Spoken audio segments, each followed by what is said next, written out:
The amazing thing about this house turning 100 is that it almost didn't. It's a community treasure. I think it's important to keep the history of how you've evolved as a community around you, and it gives you a great place to have a party.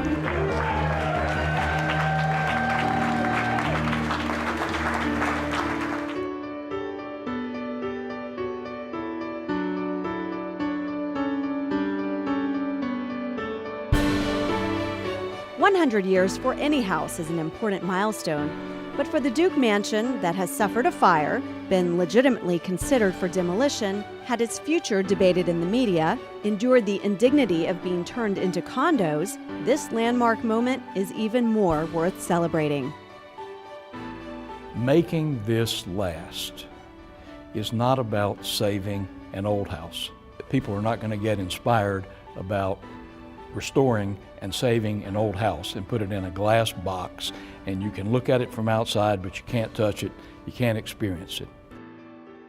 We tried to create something that would give people an experience, let them use the house, let them enjoy the house, community-wide, let them come here, appreciate this place, and use it, have personal experiences here. As I looked at the 100th year celebration of the Duke Mansion and the Lee Institute, what was most compelling to me was how people wanted to tell stories about their experiences. They were married here.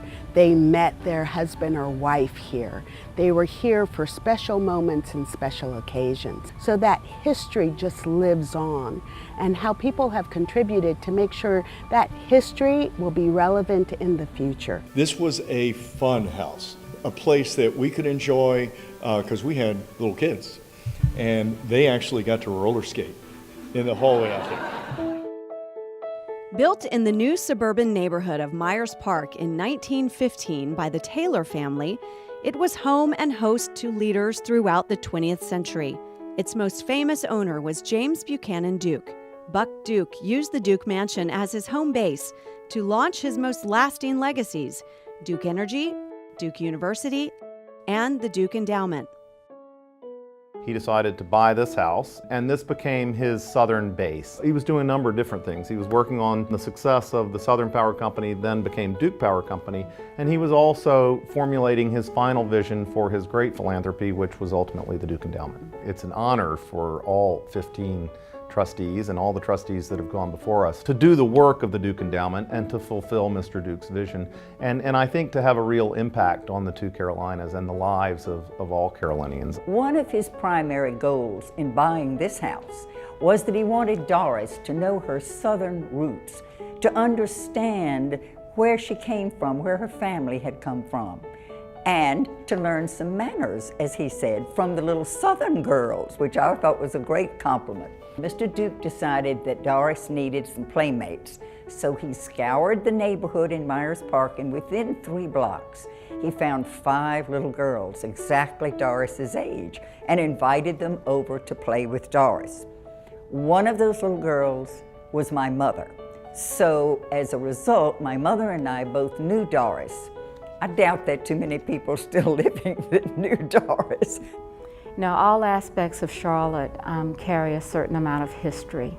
And, of course, our history is so rooted in the economic development of this region. Mr. Duke helped bring the power that supported the mills and radio stations, and so it really is a history lesson in how Charlotte developed. The mansion represents to me that kind of can-do attitude where people came in and they said, we're going to build something, and that legacy lasts today. The 100th anniversary was a time to bring the community in and join in on our year-long celebration. Launched with a birthday party on New Year's Eve 2014, the year included a special family reunion. We welcomed descendants from every one of the owner families except for the very first family. To date, we haven't solved the mystery of connections to the Taylor family. The families came together to enjoy the home, connect and reconnect with each other, and remind all of us of how their family is a part of the story.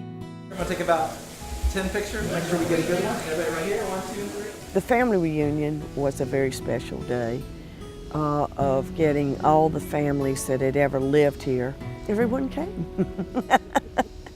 So some of the people that I grew up with next door, some of the Cannon family, I hadn't seen in 30 years. So that was fun. It was just fun to see everybody, and they were all so pleased to see the house. I would come up when the Linebergers lived here, and I knew them, and I just loved the place just because I knew my grandparents had lived here. It's very nostalgic. I've always looked at the house and driven by the house and been in the house. It's fun to see how different it is and still how the bones of the place are the same. I remember being in what is now the little sitting room to the left as you come in the entrance, sitting on my grandfather's lap in that room where there was a radio, and the radio is still there. Standing in the grand hall, talking to friends and people that we've known for so many years, I actually didn't feel like I'd ever left. I actually felt so at home that it was fine. I was expecting everyone to leave, and then Rick and I would turn and go into the kitchen and put our glasses down and go up to our suite. I think every time I come back, I feel like it is home. It is, and I think it's a home for a lot of people in the community. And certainly when we came back with our family, they had such remembrances of being here, and it was amazing circulating with the other families who felt just about the same way.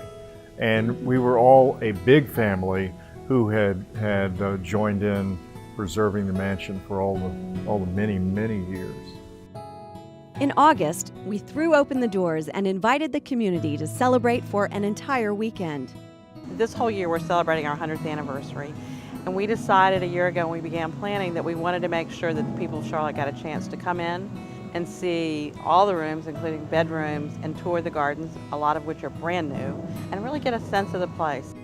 What a great example to see when we've got 1,200 people coming to an open house. I mean, that is just a tremendous accomplishment for everybody. This is the first time we've been inside in here, and we definitely think it's pretty damn nice. One of the goals of the 100th anniversary was to open up the Duke Mansion more to the community. A new master plan for the grounds with some 20 garden rooms was designed by Laurie Durden, a visionary landscape designer. The gardens are experienced along the Halton-Zimmerman path that allows people to walk the entire grounds from Hermitage to Ardsley Road. The new gardens and the connecting path make it possible to enjoy the Duke Mansion even when the interior might be hosting the wide range of meetings and events that are critical to the economic sustainability of the mansion as a nonprofit. The gardens are open nearly all the time and ready for people to stroll and enjoy. Hundreds of new trees were added to the grounds as part of the 100th anniversary plan. Preserving, enhancing, and protecting the historic tree canopy is a vital goal. The grounds as a whole are named for Mary D.B.T. Siemens, great-niece of Buck Duke. She was truly one of the remarkable North Carolinians of the 20th and 21st centuries. Compassionate and warm, she was the conscience, if you will, of the Duke Endowment for over 50 years as a trustee. And it was our honor as trustees to make a gift to the mansion to name the grounds for her. She was a great lover of gardens as well. When I think of a southern mansion, you always think of the gardens. There's a real sense of pride in what the team's accomplished. I feel very proud that it's evolved into this beautiful piece of property that it is, with the new gardens, with the interior renovations that have happened here. There were some rocky times along the way, and with good leadership around here and a great team, it's survived. And I hope that it continues to survive and thrive. The transformation around the grounds has just been absolutely remarkable, and so that's probably been the most exciting thing to see. I am so proud of the gardens and how we've opened it up to the public, because now we can show the things that we've done. I think it is a give back. It's a gift to the community. The 100th anniversary celebration also matters to the Lee Institute, our active programming arm. As much as the mansion was about saving something historic, the Lee Institute It's about doing something that's historic. The Lee Institute works for community change by supporting and building the capacity of other nonprofit organizations, growing and connecting leaders through the American Leadership Forum, and engaging people from all over the community in critical issues through civic engagement. Bill Lee was just a great example of a leader in Charlotte, one of a small group of individuals who took this community by the horns, if you will, brought it together and planned out what a really modern, beautiful city could be like and what could be a real asset to the whole country. He looked at things as they addressed the entire community, not just the interest of a Duke Power Company or individual segments of our community. Bill looked at everything in a non-biased, homogeneous way as to what fit the community. He had this gift of making you feel, when he was talking to you, like you're the only person on the planet left. He was really dialed into you. And he had this way of making you kind of want to do what needed to be done. The Lee Institute is probably what's more exciting to me simply because of its role in the community and its ability to influence change in our community. It's a great organization with great people trying to do good things for our community. They're very strategic. They engage the community and collaborate in a way that gets you to the point of achieving your goal. Olin Nisbet was an early advocate, friend, and a significant, important supporter of the effort to preserve the Duke Mansion and create the Lee Institute.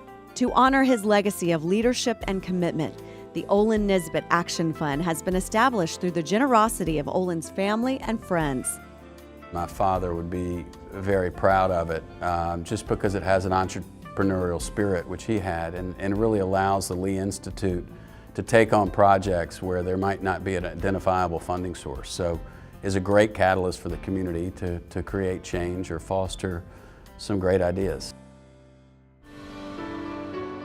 Now that we have celebrated the first 100 years of the Duke Mansion, what about the next 100 years? Scientists are saying that children born today will live to be 100 years old. So I expect that the walls of this place will still be here. What will be different will be the people. Well, I think it's going along on a really good path right now. We've got the endowment in place. We've got the wind at our back on a lot of these issues where for the last 4 or 5 years, we've been trying to figure out how to solve problems. Now, the problem we have is how to take us to the next level. If the Queen of England came to Charlotte, where would she stay? And she would stay at the Duke Mansion. You just hope and pray there are going to be people that come after us that want for our city what we wanted, because I feel like we've been good stewards of our community. If we don't leave anything else, then we've done that. Seeing the people here enjoying the house and the grounds was what my family always wanted. What excites me is the innovation and creativity. Nothing is ever status quo. What is the next idea that keeps the Duke Mansion and Lee Institute contemporary, relevant, and making meaningful impacts in our city and with our people?